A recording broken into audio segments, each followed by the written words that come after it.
Good. Jade, maybe a couple of words about you, and then I'll move it to. Sure. Thanks, Puneet. So Jade, originally from South Africa, a strategist at Container Solutions. I've been there for a year and a half, and I work pretty closely with Puneet, mostly on the marketing side, but also on the business side from time to time as well.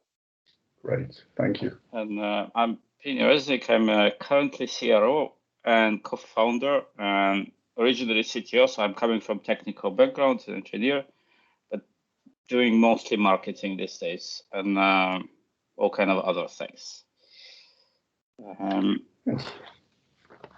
So,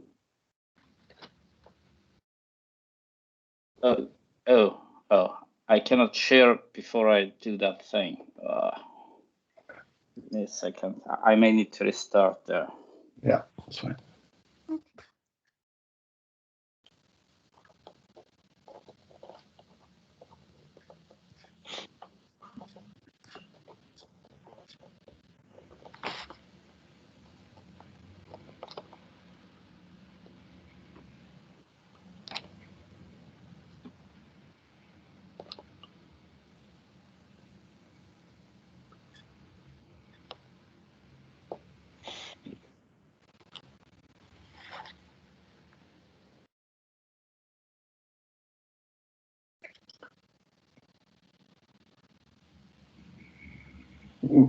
This is we seem to have two of you, P. Yeah, so one frozen and one not.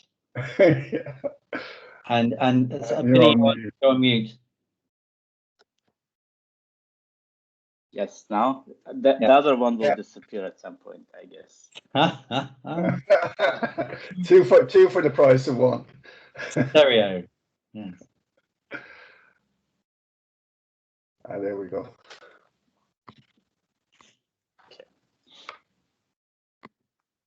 So, can you see this? Yes. Yeah. Okay, perfect, great. Right, it's very detailed, so I'm not going to go into every single detail. I said it before, and if you have any questions, we can go in more detail in different places, but I mean, it's definitely not for 30, 40 minutes to go in every single piece of everything. So first, a bit of Container Solutions story. That's, I think, for me, the most interesting part. And then the rest will be basically to show that we can actually deliver on the promises, and it's not just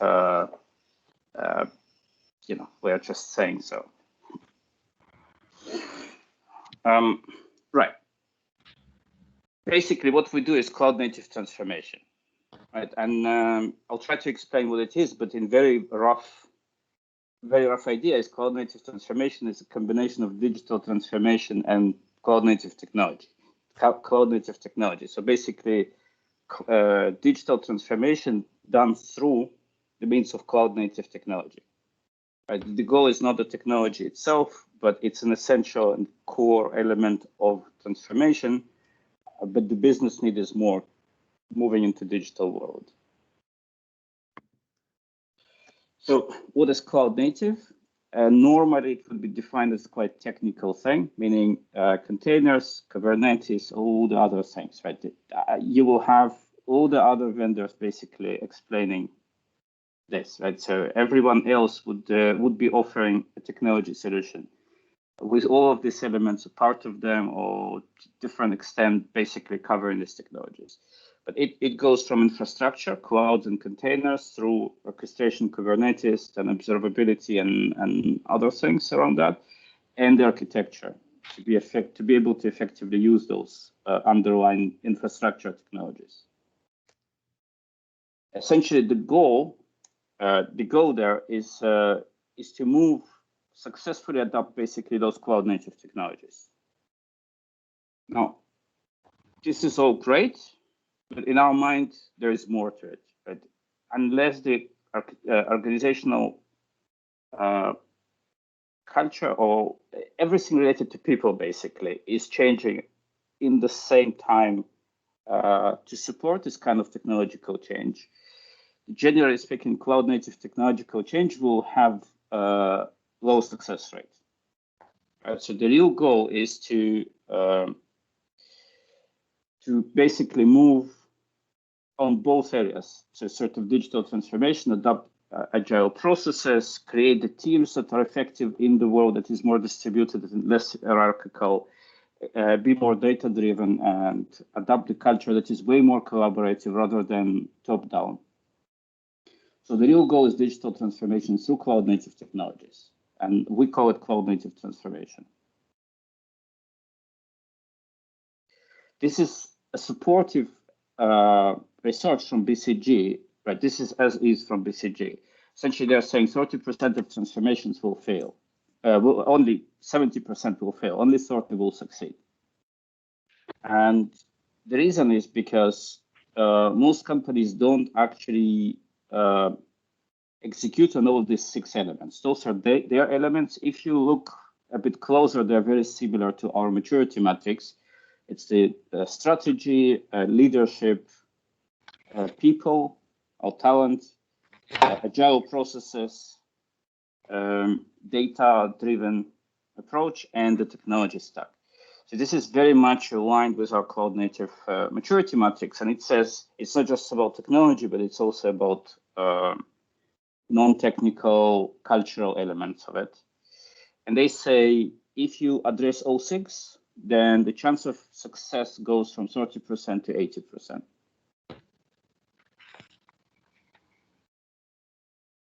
So again, this is our view, which was developed independently of BCG, quite obviously, because it came way before the research from BCG.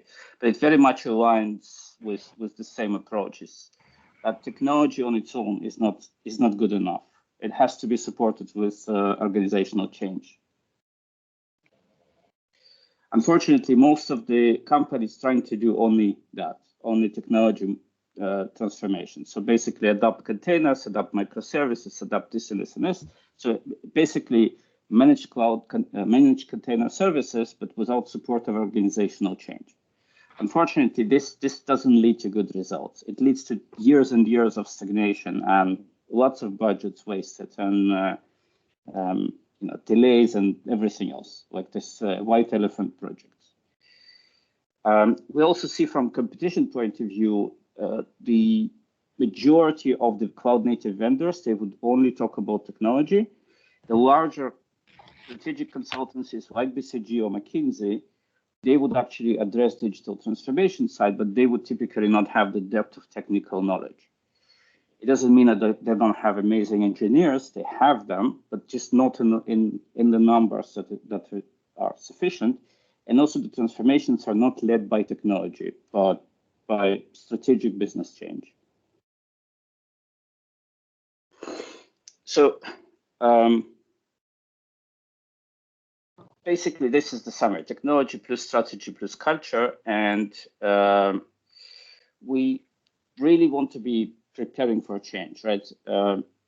Essentially,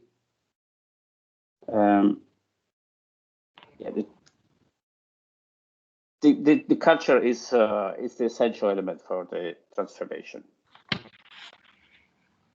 Right. Now, the world is becoming more dynamic. There's more and more new technologies, and the speed of technologies is changing, right? And it's increasing exponentially. So the difference, the length between the introduction of new technologies is getting shorter and shorter. So what it means is it is the same thing is happening in cloud native world. This is CNCF cloud native landscape. There's lots and lots of these boxes. Those are tools, vendors, technologies, whatever. It's more or less impossible to follow all of them, but more and more are added every day, basically. And it is, on one side, it's a challenge for traditional enterprises that are changing very slow and very difficult to adopt those technologies. But it's also an opportunity. Each tool brings in new ideas, new opportunities, new possibilities. But the challenge is that most enterprises are not built to adopt new technologies quickly, right? Because every time there's a change, there's innovator's dilemma, right? You sort of ride the blue curve, and then at some point the blue curve gets slowing down, and it doesn't give you the value, and the competitors start going faster. So you need to jump on the new piece of technology, the red curve. But there is a gap, right? And this gap is in traditional enterprises is very difficult to bridge, right? It's typically a change of technology takes years and massive budgets. The problem is that it's happening more and more frequently. So essentially, the companies that are optimized for very rare transitions to new technologies now need to do it more and more often. And they're just not optimized for that, right? If every year they need to switch to a new technology, they're essentially wasting the entire year to just deal with that technology. And then by the end it's introduced, it's already too old, and you need to switch to the next Kubernetes platform, to the next observability tool. Right. So essentially it's built more like these castles, the traditional enterprises. It's built to last, right? You build it once and it stays there for generations. And it looks something like this. You want to build a house, right? You describe the dream house to an architect creates a blueprint, gives it to a construction team, and they build the house, your dream house. But it's the dream house from 2 years ago, because that's how long it takes to build a house. And you have no budget, and the house is built in a way that is very difficult to change. So essentially, for the next decade or two, you live in a house that you don't want. You wanted some years ago, right? But the world is different now. It works well in the world that is very well predictable, right? Very predictable and very well explained. The alternative approach is more dynamic, right? You just don't care, right? You just add and remove things and rebuild them as much as you like. So in this way, you do future scenarios. You try to predict what are possible futures that could happen. Sort of the architect then chooses the most reasonable scenarios and creates the direction that would answer as much as possible for all the future scenarios. Then you build an MVP with the oversized foundation, so a really large foundation that can support any size of the house. And then you sort of keep building the house as you go. So when the environment changes, you build a new piece and then a new piece. This way, you always live in the house that you want at that specific point. And also the architecture and the foundation of the building is to support the change rather than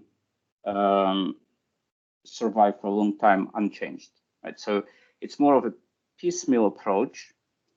And this way, you really always have what you really need at that specific point, not 2 years or 8 years ago. Essentially, you cannot if you have any questions, by the way. Yeah, just a couple of questions, Pini. The first one is, how does this work in a more kind of hybrid world? Because I imagine many of the clients you're dealing with, they're not going to move fully to a cloud native. They're going to have their on-prem, their data centers, they're dipping their toes in the water. So, with your analogy, they've already got a house, but they want to put all these kind of extensions on. How does it work in that kind of world? I think, let me go a few more slides, because like 5 slides, I will talk about that. And if you have that question still, then we'll come back to it. Okay. And then just the other question is, what are the sort of the typical areas of resistance that you see? So if we go back to the kind of process, the kind of chart you had, like leadership culture. I mean, typically, where is the resistance sort of coming from? Okay, this I can answer quite easily. The resistance typically comes from the top management, that they want predictability. Okay. They want me to tell them exactly what's going to happen and when, and the draw diagram that is more like this, right? Okay. Fully answering all the questions, because that's the way they used to work, especially in large enterprises. So they have enterprise architects who would create very complex documents. And this is counterproductive, because you're trying to answer the questions that you don't yet have the answers for, right? You have to wait. You have to delay the answers until you collect the correct information. So to extend that question somewhat and to ask you to sort of think about how you might discuss, and don't answer the question directly now, but through the presentation. One of the reasons that your senior management are wanting this is because of predictability of price. Yeah. If they are signing off on a project or if you're like on a direction of travel, they want to know how to budget for that travel over that period of time. So how you make that more predictable, I think would be a very interesting sort of differentiator or discussion. I think this is exactly where I'm answering the other question. I think that's exactly the price comes in also, right, in the way. So, but I'll keep it in mind, and if I'm not answering, then ask it again later. Certainly will, thanks. Okay, so I went through this, right? So basically, you cannot really predict anything. That's the point. You cannot predict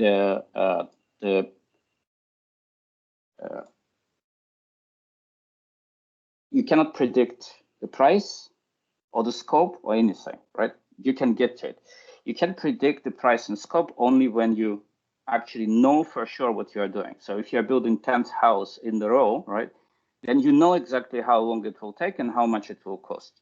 But if it's first time you're building a bridge, you cannot predict the results, right? You have to go sort of into uncharted territory. Okay, and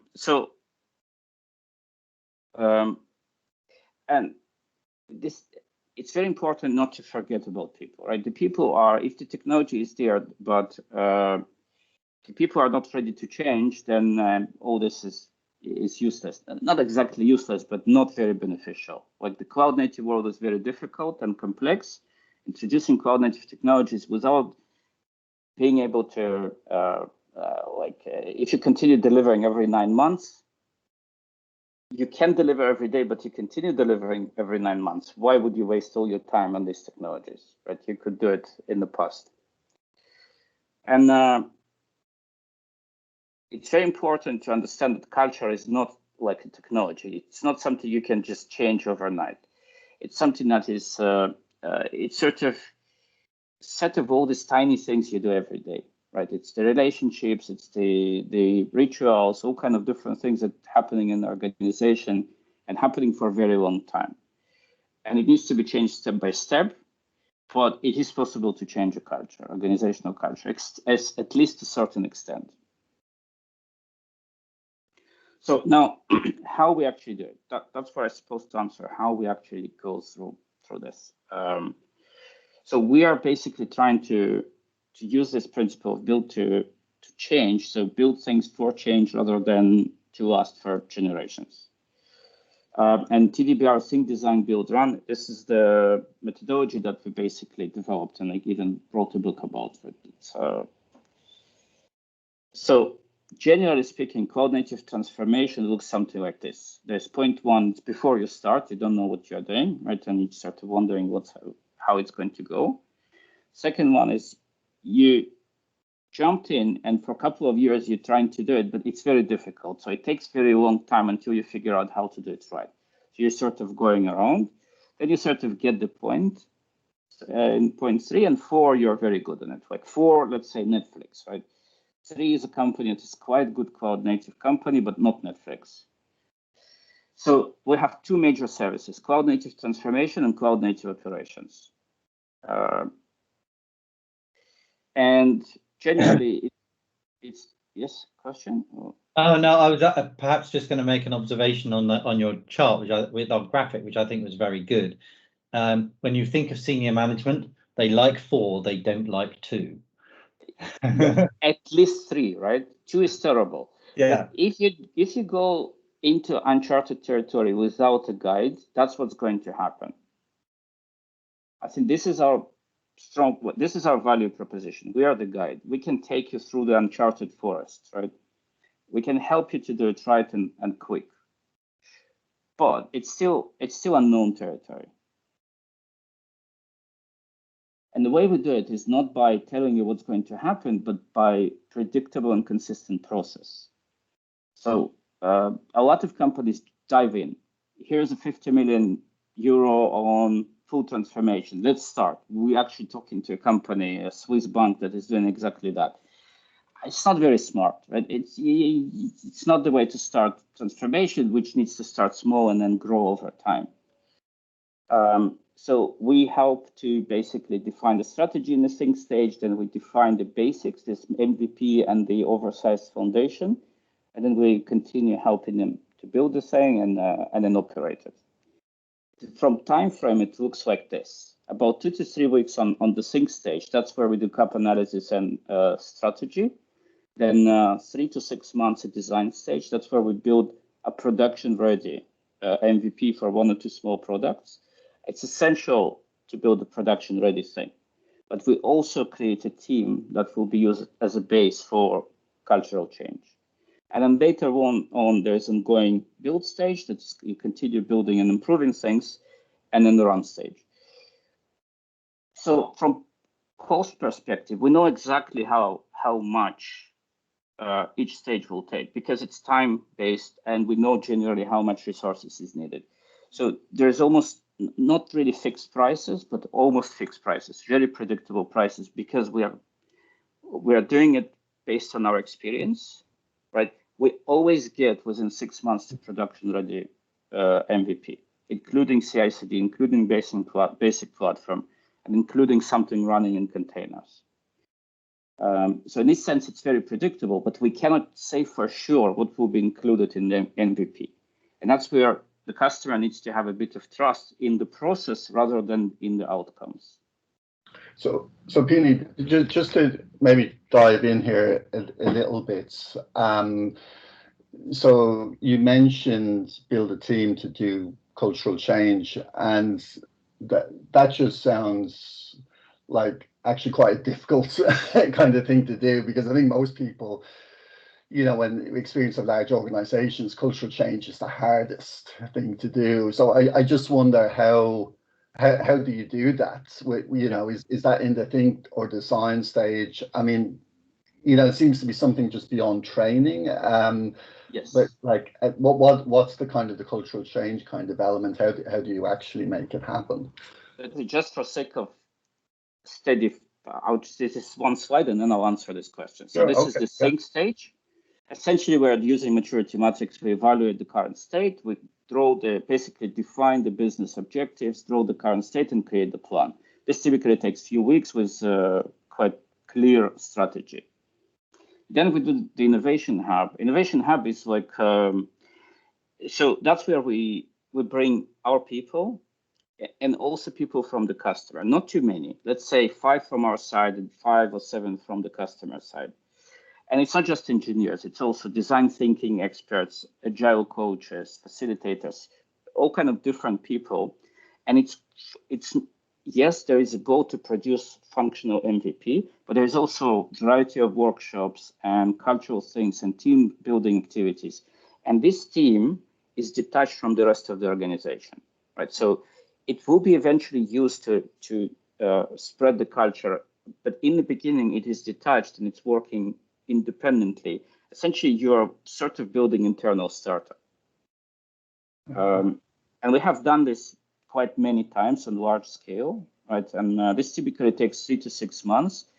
And so sometimes engineers say, oh, I don't need all this fluffy, soft stuff. I'm not like, here to hug trees and stuff.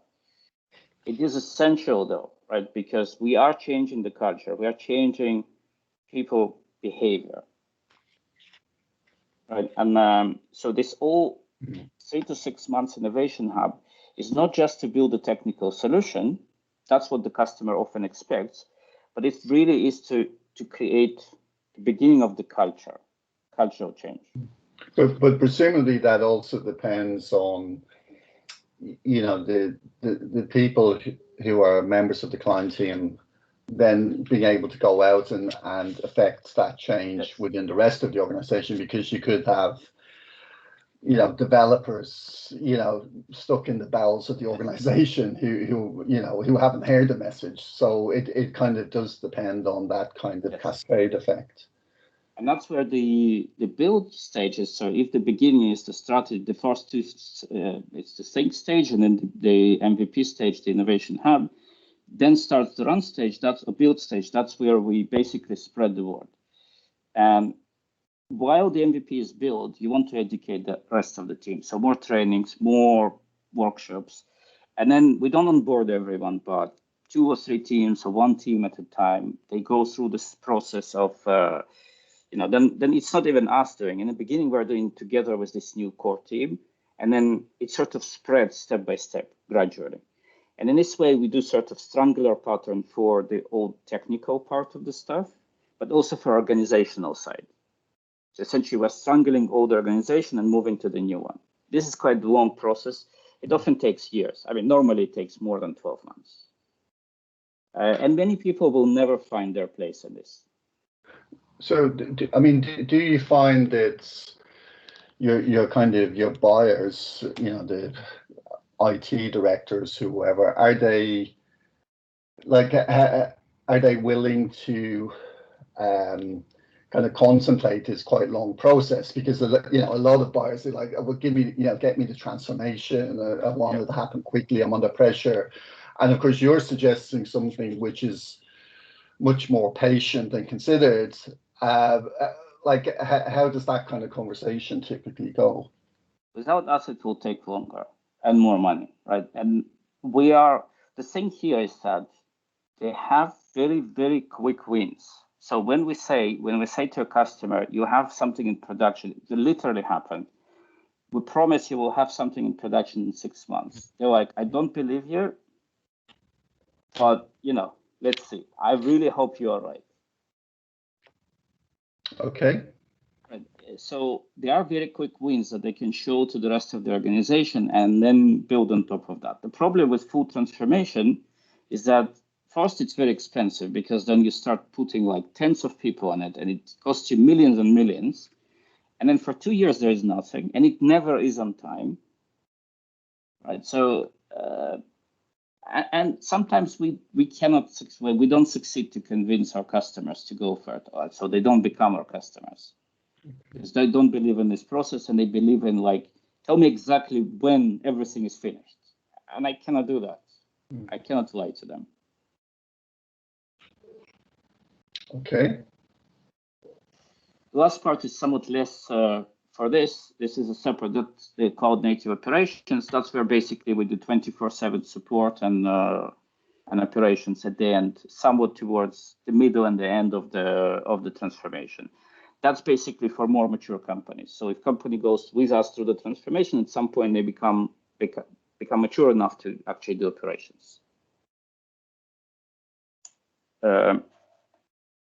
Right, and this is how the transformation looks like, more or less. So there's think, design, build, run. There are specific artifacts. This is like a typical roadmap, very high level. Of course, it would go in a bit more detail. And there could be multiple cycles of think, design, build, run in the organization. Like we have multiple companies that the different departments would go each in separate transformation. Right. So now I'll try to be quick through the rest. So we're really trying to figure out what the customers want and not just do whatever we say. I mean, it's collaboration. We're not like experts, you do this and that's it. It really is a joint effort where we do things together. We almost never just build things for the customer, right? We don't just build a platform for a customer. It's a joint effort where we're essentially trying to make ourselves redundant so the customer can get rid of us and continue on their own. When they can continue on their own, this is ultimate success for us. Very rarely happens, actually. Our projects are very long, typically. There is always more work to do.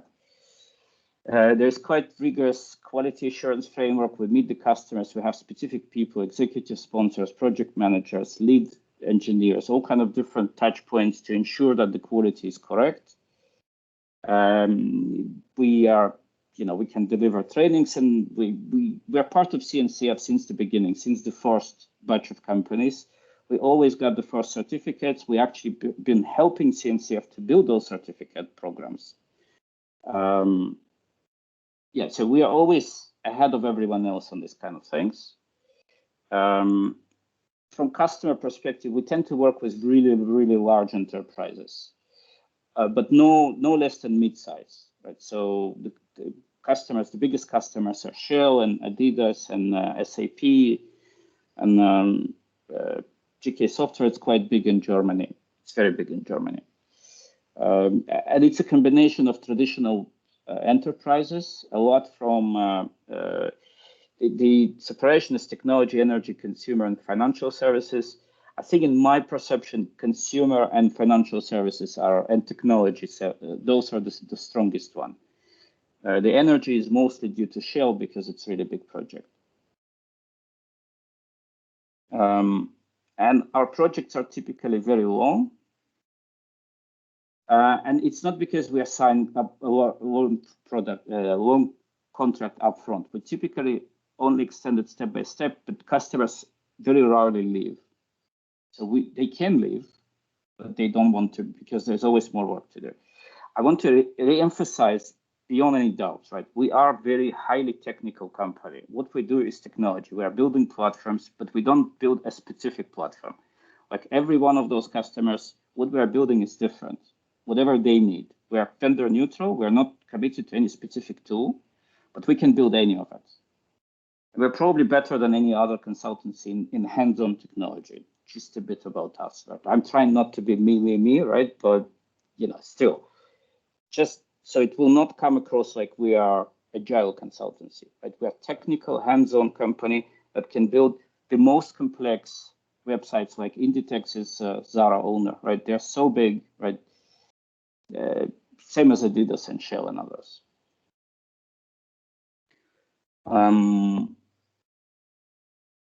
We tend to get majority of the work from existing customers rather than from new ones. We do get new ones periodically, but they typically grow and rarely stop. So majority of the revenue comes from existing customers because they trust and believe in us. We sort of become a strategic partner where they automatically come to us to ask for more. You can read those quotes later. So from customers. Unfortunately, we cannot public. Yes. Yeah, just a question. If we just go back, so I mean, in terms of those clients, which great list. I mean, can you just?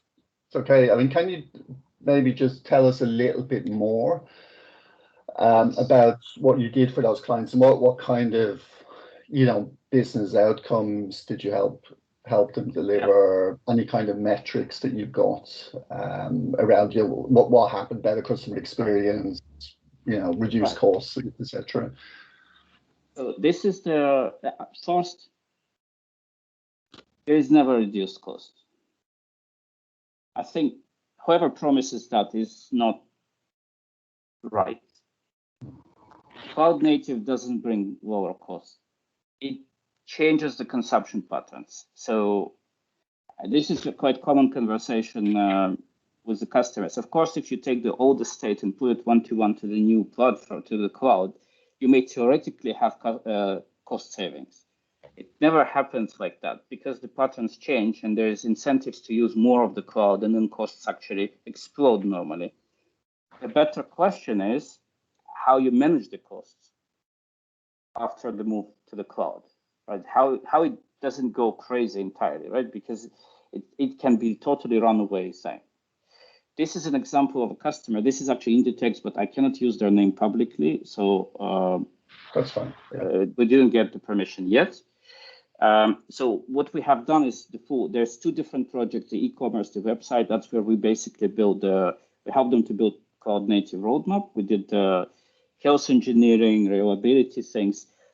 They are said to us, the first time ever they had a Black Friday without any problems. Right, and this is Zara, right? This is like multi-billion euro corporation selling double, making double the revenue this year from the web because of the COVID. Right, and still it was the best Black Friday they ever had because they were prepared. And the second project is logistics. That's where this is all their warehouses moving to cloud native from on-prem. We are in the middle of this process. We are currently finishing the design stage. We're just about to go production within less than 6 months, exactly like we promised. And the customer, the quotes are very positive. They're happy. They're really happy with the outcome, not just the technology outcome, but all the workshops and the different way of working. And this is something that will continue for quite a long time. The other one is SAP, also really big. Yes. Actually, I'll tell you a couple of examples of GK Software, for example, other customer. It's in Germany. So they had the German government, they had a new law saying that basically every time you go to a supermarket or anything else, when you buy something, every transaction needs to be registered in the government ledger, and the receipt number needs to be printed on the receipt, right? The ledger transition. So essentially, every time you go to supermarket and you buy something, the cash register needs to go to the government ledger, submit the request, get the response, and print it out. And they were doing it for like 3 or 4 years. They knew that it's coming, but then they came to us like 6 or 8 months before by law they had to deliver it. They were way too late, and we were able to deliver it on time, according to government. So within 8 months, we built a system that actually did that work in production for the entire German market, and they basically manage half of that of German market ledger basically. And now we are doing operations for them, and we are also engaging in new projects with data platform and things like that. So for them, it was not even about money, right? If they wouldn't be ready, they would be fined by the government. And there was no way they could deliver it in 8 months. They knew it for sure. Great, yeah. Right. Now I'll go even faster. So we collaborate with other partners, and we have quite a lot of content that you can find on wherever. Thought leadership. Yeah, so we write books, we write things. We have this WTF as cloud native. We try to explain to people what is cloud native. We have our own newsletter that is growing very fast. Generally, we are very noisy, right? And we are trying to educate the market and lead the market. Wrote this book and the design patterns for organizational change. You can find them in the book on the website. I'll show later the links. Run conferences. The latest one was over 4,000 people, called WTF is SRE, sorry.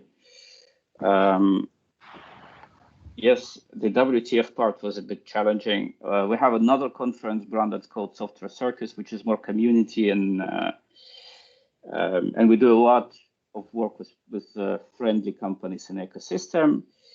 The marketing recently, actually, I'll skip this one. This is important. We have partners. We are not on our own, right? Those are our partners.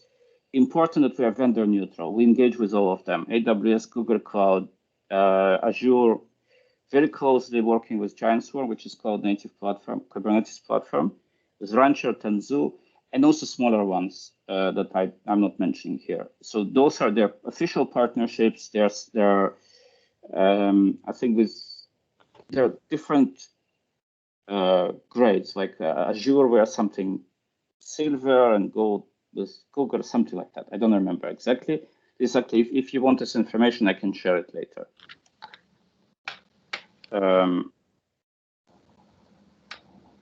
We have management team. Recently, we had a new CFO, very experienced one, and new team board members. The chair of the board, Karen, very experienced. She's also board member of Micro Focus and other places. Very senior person, very experienced. And David Paul, also both very experienced in helping us to run the business on like different level. So this is just to show that we are, we're trying to be a serious business, not like a small consultancy and somewhere.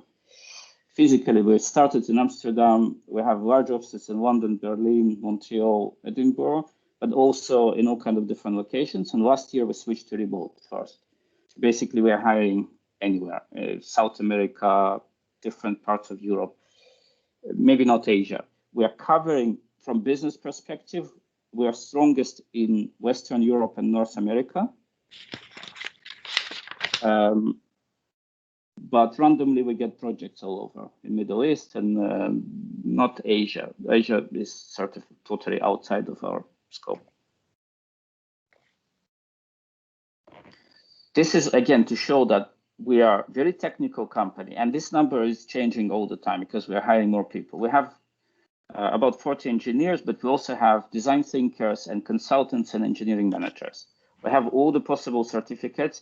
You see, we have almost as many Kubernetes cert CKAs as number of engineers, right? And it's growing every day. So basically, we know technology very, very well, hands-on. We are generally a nice company, so it's quite good to work here. It means that when we go through hiring process, it's actually quite easy for us to hire really good engineers. As the story is good and they prove that we are a good place to work, right? And our hiring process is very as rigorous as delivery process. We have psychologists on staff. We are thinking about stuff like psychological safety, how to work, how people, like we care about our culture too. And this is the last part, the growth plans. I mean, of course, the immediate growth is just convert. We have few really, really like multi-million euro deals in progress. This is the first priority. We want to continue growing in our main regions, UK, DACH, Netherlands, Canada. Those are the strongest ones, US too. We want to grow in US much wider. We're not just like, we are not present enough in US. So that's a growth opportunity for us. I think eventually the general idea is to continue leveraging our marketing capabilities and expand within existing regions and go to new regions. But we still want to focus on large transformation and operational projects. And we also did our first acquisition last year, Engineer Better. It is also, by the way, on the list for this research. They're in UK. We just finalized the acquisition end of last year, and they bring their own very, very cool customers and partners. Very strong relationship with VMware and SUSE and others. And we intend to continue doing that. By the way, we are not funded company, so this all organic growth, and also the acquisition is done from organic growth. And generally on the revenue side, I mean, it's just not, we're not public company, obviously we're not saying exactly, but we are just around 15 million for this year and aim to be in 35 more or less in 2 years. We had consistently about 50% growth year over year, except last year, where we stayed more or less stable for obvious reasons, right? And we intend to grow the number of people accordingly. That's it. The summary is you can only prepare for change, but you cannot, sorry, I'm throwing my own sentences. Yeah. The only way to prepare for change is to build for it. And essentially, it's about technology, culture, strategy, and culture. It's about being more dynamic and doing it in the way that is appropriate for the modern, fast-changing world. Now it's... Right. Well, thanks very much. I mean, very interesting presentation. I had one or two questions. One is about IP, you know, and obviously one of the things that we look at is what, you know, whether providers have some kind of unique IP or frameworks. I mean, what would you say is your kind of unique intellectual property? So actually, I didn't bring that we actually have internal I will share it separately. I actually didn't include it in the presentation, but we have a separate container solutions labs that is investing in lots of internal open source development, and we do a lot of open source with customers and partners, like Kubernetes separators and a separate product we built for monitoring of Kubernetes. I'll share it separately. Yeah, that would be great. That would be really helpful. And I suppose just my other sort of question is, you know, you've placed a lot of store on the kind of the cultural change aspect, and I know you also you're deep technical experts as well. But how do you sort of follow up with clients at the end of a project, or you know during a project, to kind of understand whether they're really seeing that kind of wide cultural change within the organization? How do you sort of measure or assess that? Oh, also, yes. So we do that actually as part of the process. We have periodic checkups, and we have all kind of people who need to work with the customer. And every few months there would be like our product managers or other people who are responsible for that. There's like this QA process where they interview the customer. There's specific questionnaires and things like that to make sure that we are actually doing the work that the customer is happy, but not just happy in like feeling happy, but also there are like measurable results. So this process is reasonably new. We always have done it, but not as like systematically as we would like to. But since about a year ago, it's very systematic. There is our Chief Customer Officer, Michael Mueller. He is in charge of this, and his job was to actually make sure this is very consistent. And right now, every 2 or 3 months, we have like a checkpoint to check the health of the project. We always have a dashboard of each customer, not just what we feel about it, but factually what customer experience and what we think we are delivering or not. Okay, that's great. I think also what I want to sort of, we're a small company compared to other things that you research, and I read the reports, right? And we are not Atos or Cognizant or Accenture or McKinsey, right? And we're a 100 people company that is going to be 200 in a year and a half. But often, most of the time, we are more successful than them because the transformation is not about number of people, right? There's something else. Mm. And also the size of the projects that we are dealing with now are not minor, right? We are properly doing full transformation for companies like Inditex or Adidas or Shell, right? And we're engaging with companies that are, the biggest in the world, and the actual people on the ground, the number of engineers is not very important for such transformation. What's important is correct strategy and the approach that is more holistic and systematic. I think, and that's probably the point that I would make. I really liked what you were presenting. I really thought that there's a lot to it. It is qualitatively different. Yes. What you're doing here. I was kind of characterizing it in my head in that you are more of a change agent. You're a change agent more as a catalyst than as a replacement, if you like. Am I right? I think I'm right in saying that. And compared to if a client came and sort of said, we've got 1,000 applications, we've got a strategy to move on to the cloud. You are not going to offer them a migration factory that says, right, we can containerize these 1,000 VMs and bang them onto the public cloud for you. That's not the approach that you would take. And so you're not competing directly with a Wipro or a TCS or someone like that. We're not even trying to, right? Exactly. It's not our job, and the volume is not. I mean, we do enjoy the volume too, right? Because we are business, right? We need to make money, right? But our rates are higher because we are much more strategic. If at all, we are looking up to McKinsey and BCG rather than even not Accenture, right? I think we want to think that we can do strategy as well as McKinsey. We are not aiming to do business strategy, just to be clear, right?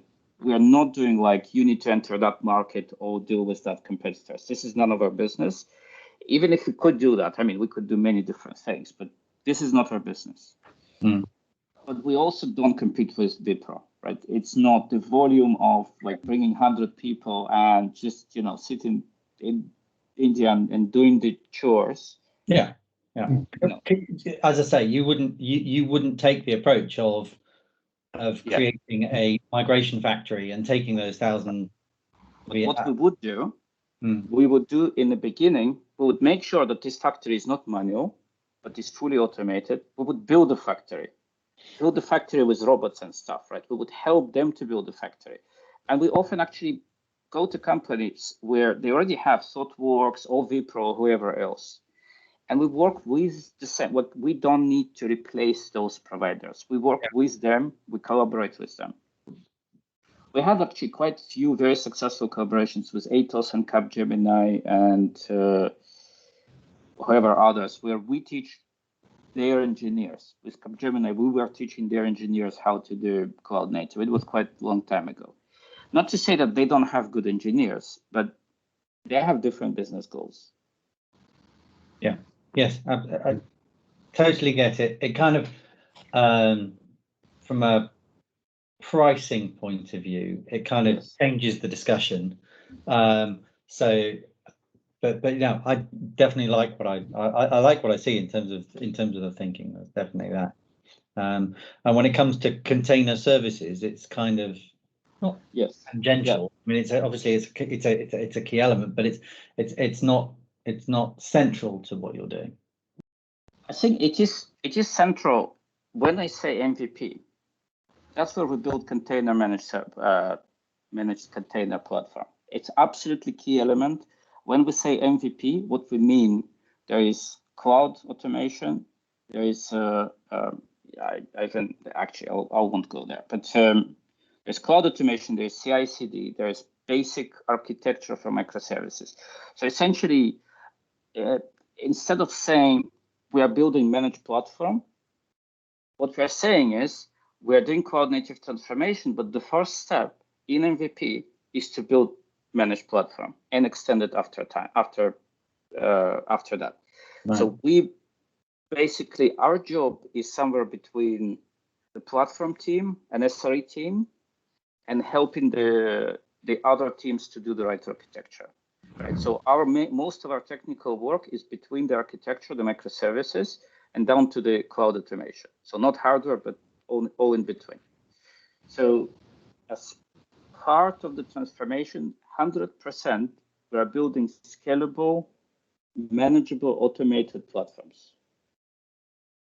I just explicitly want to say that if you build one of those without cultural change, it's a waste of effort. Yeah, good point. The other thing is that we don't build the same platform over and over again. Like you see every customer, one has a contract with Amazon, another with Azure, another with Google. They choose different products, they have different scale. We are committed to the customer. We are not committed to our partners. Right? We take care of our customer. Right? We are whatever we are doing has to be beneficial for our customer. Fantastic. Well, we're almost out of time. Were there any further questions, Katerina? Did you have any questions? Brilliant. Pini, was there anything else you wanted to say? I mean, it was a great presentation, and you covered a lot. So. I mean, I was trying to cover a lot. I was sort of comprehensive, not to have too much. But I mean, you can also go into deeper details later. If you miss any information, I will share more. Yeah, please just send us the information on the R&D center. You mentioned the labs. That would be really helpful. But otherwise, no. I mean, thanks. I mean, this was really interesting, very helpful. So thanks very much.